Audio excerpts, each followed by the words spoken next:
Podcast Globalismo, la verdadera amenaza, de Ricardo Martín Almada, 2017-2019.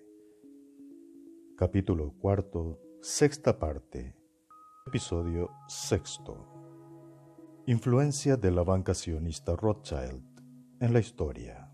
La masonería Rothschild en la independencia de América. Desenmascarando a Simón Bolívar. Voz en off, Miguel Yegros.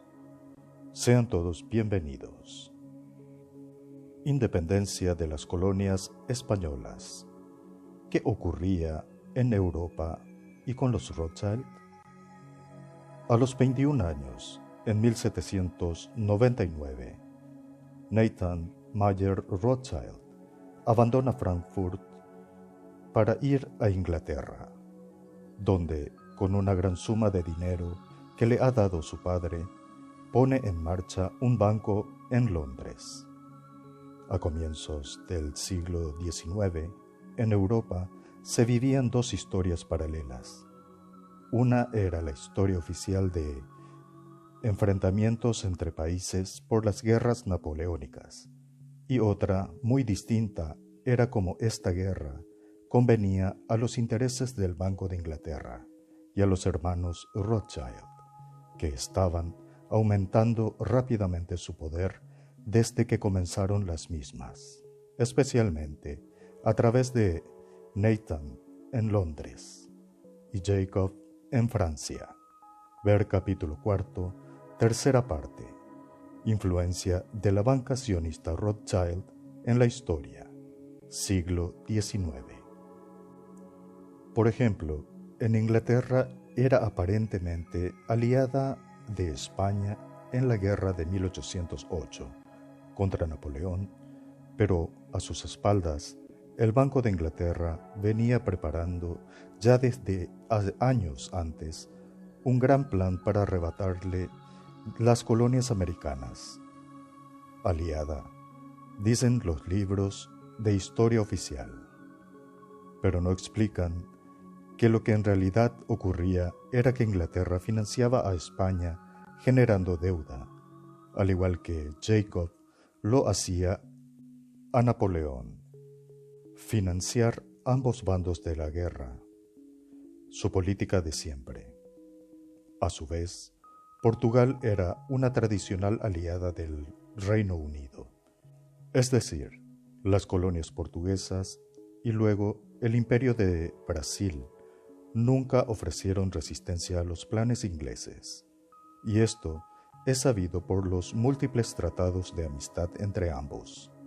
El Tratado Anglo-Portugués de 1373, el Tratado de Westminster de 1654 y el Tratado de Methuen de 1703. El Imperio Español. El Imperio Español en América abarcó un territorio inmenso, desde la actual Canadá con el Virreinato de Nueva España, no solo desde México, como muchos pensamos por la acción de la propaganda, hasta la actual Patagonia. Fue mucho más grande que el Imperio inglés en América, y hubo mestizaje e integración cultural, cosa que no hubo en las colonias inglesas. Se le acusó al Imperio Español de ser el peor genocida de indígenas de la historia. ¿Hasta qué punto eso es verdad? ¿Y hasta qué punto es una propaganda impulsada por la banca inglesa, que enviaba los recursos a los que accedía España? Sin defender el sistema monárquico español, ningún tipo de conquista violenta, es importante que sepamos la verdad objetiva. La leyenda negra que muchos creen sobre la conquista es propaganda dirigida por los grandes poderes financieros que nos gobiernan. La independencia de las colonias españolas era un sueño largamente acariciado por los ingleses, para poder comercializar libremente con las mismas. Todos los llamados libertadores de América fueron masones, pero no todos fueron agentes de la banca globalista Rothschild. Eso se puede ver reflejado tanto en su tendencia nacionalista como en el resultado de sus acciones o en cómo terminaron su vida. Ser un hombre masón ilustrado con sueños de libertad no los convertía automáticamente agentes Rothschild, y es importante diferenciar. La masonería del Banco de Inglaterra, antes de ser infiltrada por los Illuminati, ya pensaba en cómo sacar del medio a la corona española para poder abrir el comercio con Inglaterra. Existía un monopolio exclusivo de España para comercializar con sus colonias, y el comercio con Inglaterra se hacía mediante el contrabando o la famosa piratería. Esta situación debía terminar y la masonería inglesa ya había preparado estrategias mucho antes de la independencia misma.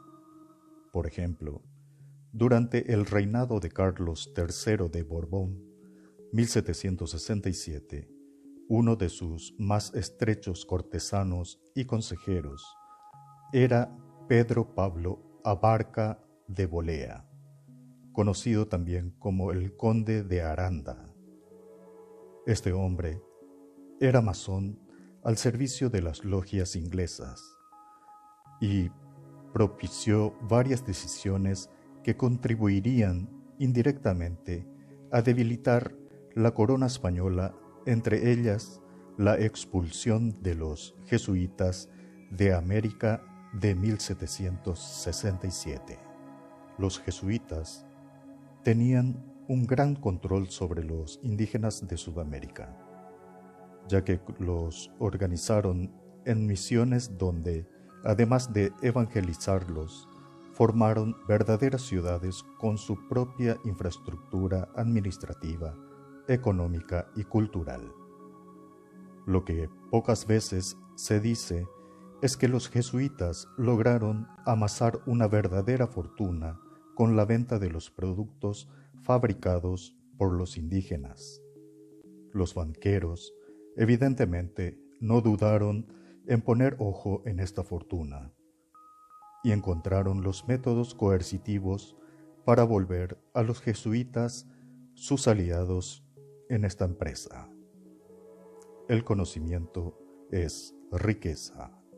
Muchas gracias por asistir.